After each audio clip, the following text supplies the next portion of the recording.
Hi YouTube, today we're just doing a short video. I wanted to share my top 5 dead character tropes, and I kind of put this video off for a little bit, mainly because I'm not at my own home, and so it was hard to find a good time to film, and also like Christmas just happened, and that's a celebration of like life. So I was like, why am I doing a dead character tropes video? And frankly it's because I was reading a book and it occurred to me, and then I wrote it all down. Yeah, so it's kind of a spur of the moment idea, but I thought I would share it with you.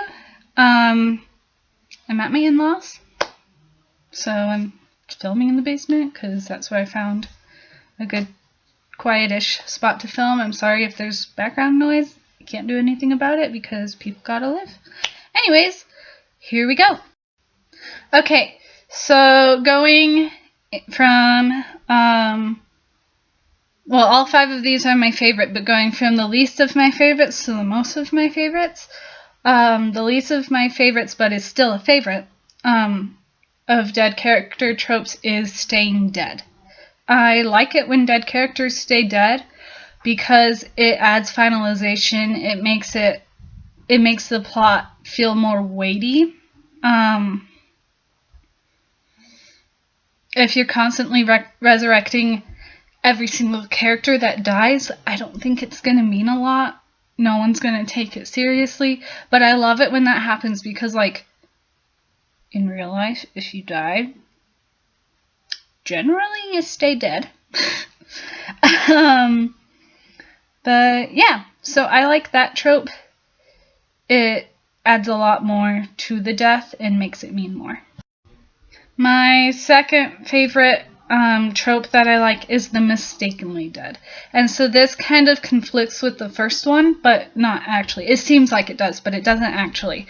So mistakenly dead is when other characters think that character died, but they didn't. And so this is different than resurrecting in that the character never actually did die, but because characters think they do, there can be a shock factor to it. I'm sorry if I'm shivering. It's kind of cold down here. It's been snowing all day, and I don't have the greatest circulation. So, yeah. But I like this trope.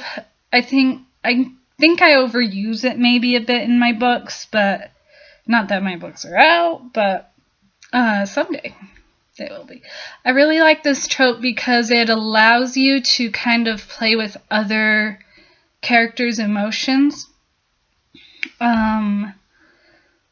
I think a good example of this is when Aragorn falls off the cliff in Lord of the Rings, and everyone thinks he died, but then his horse brings him back, and it's like super surprising to everyone, and I really like that. I just think that it can be used really well because of the shock factor it gives to other characters in the story, even if the reader knows what's up. So, yeah, I really like the mistakenly dead.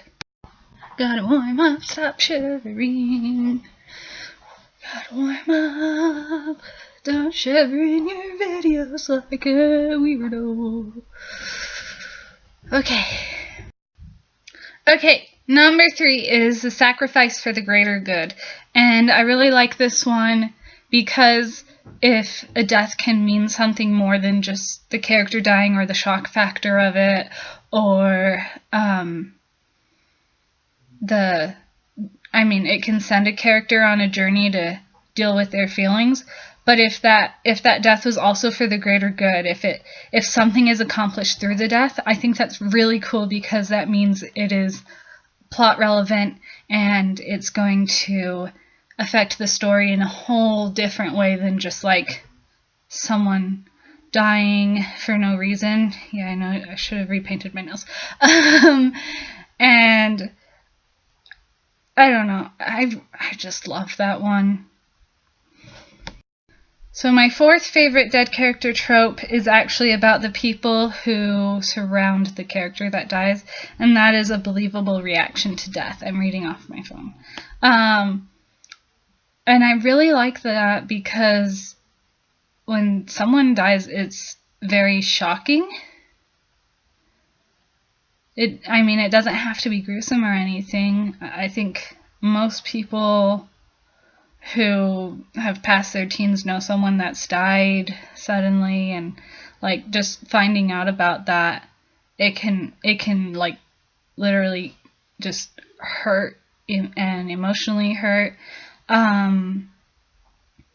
If you have a gruesome death in your book, maybe someone might throw up, or maybe they won't know what to do. They'll freeze up. So I like those believable reactions, and I like it when not all the characters react in the same way, because how you react to, or how a character reacts, I should say, to someone dying is going to be completely different based on who the character is, maybe what they believe, maybe their philosophies, maybe their connection or lack thereof to the character.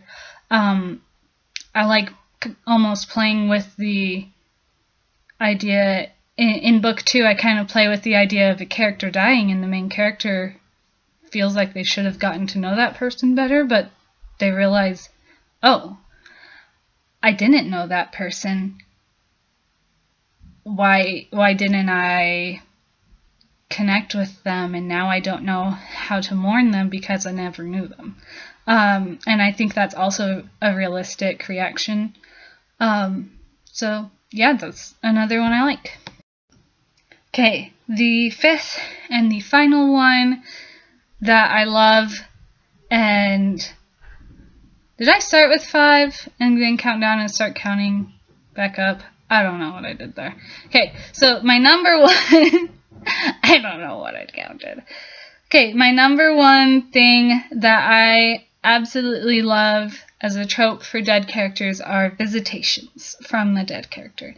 And I love this, and maybe it's because I'm religious, and like me personally, and I believe that visitations are something that can happen, but they always get me. Like Harry Potter's parents coming out of the wand and telling him to let go, or when he sees them again with the stone in the 7th book, and they tell him they'll be with him as he goes to face Voldemort, or